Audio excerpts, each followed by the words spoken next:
I've put here a markets commentary. So I would, as an example of something to do when you're reading a financial report and you're like, oh, I don't know what all of this means. You can compare figures from one year to another, but you still might need a bit of context. I would just type into Google or Yahoo Finance, look at an earnings breakdown, and this will tell you quite simple information of how the company is performing, not just relative to its own figures, but relative to other people's estimates. So here you have compared to Bloomberg consensus estimates. This is just gives you a brief understanding of how well the company is doing. So here already, in relation to this third quarter fiscal year report, you can see that the actual figure of revenue is better than analysts thought it would be for that quarter. Adjusted earnings per share is also better. Sales growth is also better. So it keeps on beating analyst predictions. This raises another question, which is why? Why is that happening? We need to keep looking, keep digging. Again, on other different metrics, we have ticket growth, but the big thing that I want to highlight, which we wanted to highlight before, is the e-commerce sales growth is massively beating analyst predictions. Why? This is now the second time we've seen this, so this is clearly a big thing that the company is highlighting, but maybe not as much as you would expect, given that this is clearly the elephant in the room, is the e-commerce sales growth. Okay, on to the next. Okay, so now we want to look beneath the surface. We've kind of seen e-commerce prop up a few times. We want to know what is the deal with e-commerce? Why is it growing so much in this third quarter?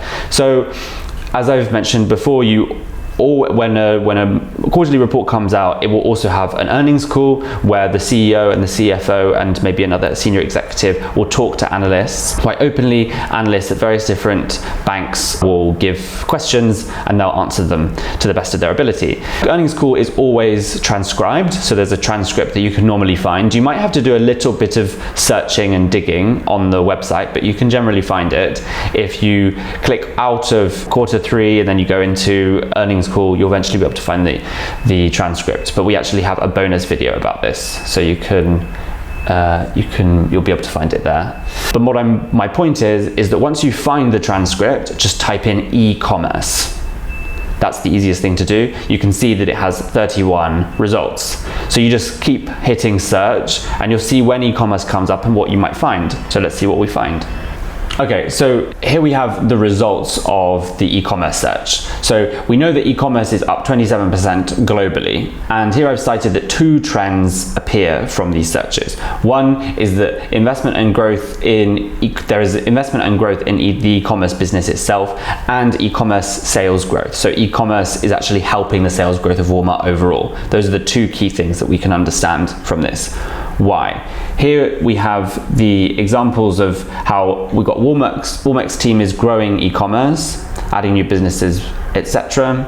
And then you have the fact that the fact that it's outperforming our expectations is aided by strong e-commerce growth. That means that e-commerce is a key part of the sales growth overall.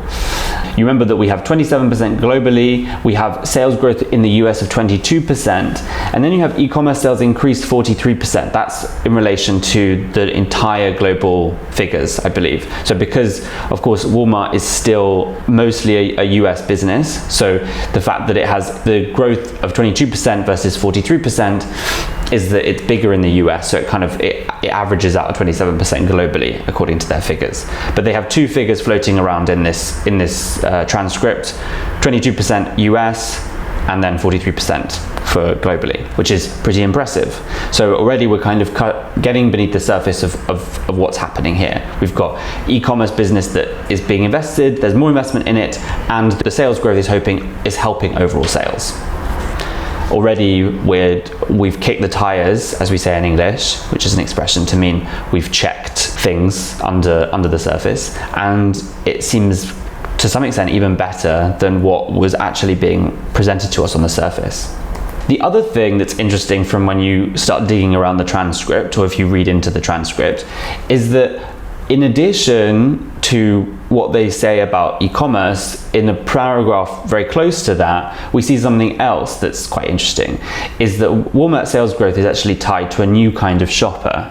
So I can't remember if this is the CFO or the CEO, he says, we're seeing higher engagement across income cohorts with upper income households continuing to account for the majority of our share gains. Which is interesting because, of course, Walmart it's not a budget supermarket, but it's like for the sort of everyday person. It's not for high income households, typically.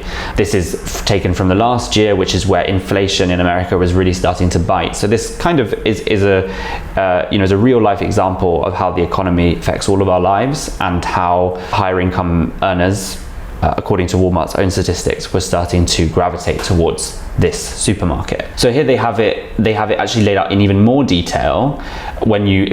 So we've got, for instance, this is another trick, is that once you find something interesting in these transcripts, you have upper income households. Okay, great. We've now got a new piece of information. We've got e-commerce, and then we've got household difference or customer difference. So you can just simply type in household, see what else comes up. And then here you have something even more definite, which is that households earning more than $100,000 made up 75% of our share gains. So we had before majority of our share gains. You keep searching and you find out a better figure, because in these earnings calls, someone will say they all have various different speaking points, but maybe the CFO has more information than the CEO. So he'll be able to say, it's specifically people earning above 100K, they make up 75% of our share gains, as opposed to simply saying higher income households account for the majority of our share gains. So now you have an even actually more specific and more clear vision of what's happening in Walmart in this quarter. So we can see two clear trends from our searching through the transcript. One is that e-commerce is indeed growing, and it's growing in potentially an even more interesting way than the company is initially saying. We can see that it's growing globally even more than it is in the US, and that it's becoming an important part of how the company's sales growth is improving. The other thing is that high income households earning more than 100K, are now making up a bigger part of the company's customer. So that means that Walmart its fortunes or its sales growth is tied to a new kind of customer. Why is this significant? Because Walmart is not the typical place that this kind of customer would go. Walmart it's not a low budget supermarket, but it's for your sort of everyday person, not for people earning more than 100K. So this means that this is a reflection of the economy more broadly, and it's pretty interesting to investors in Walmart, I think. Okay.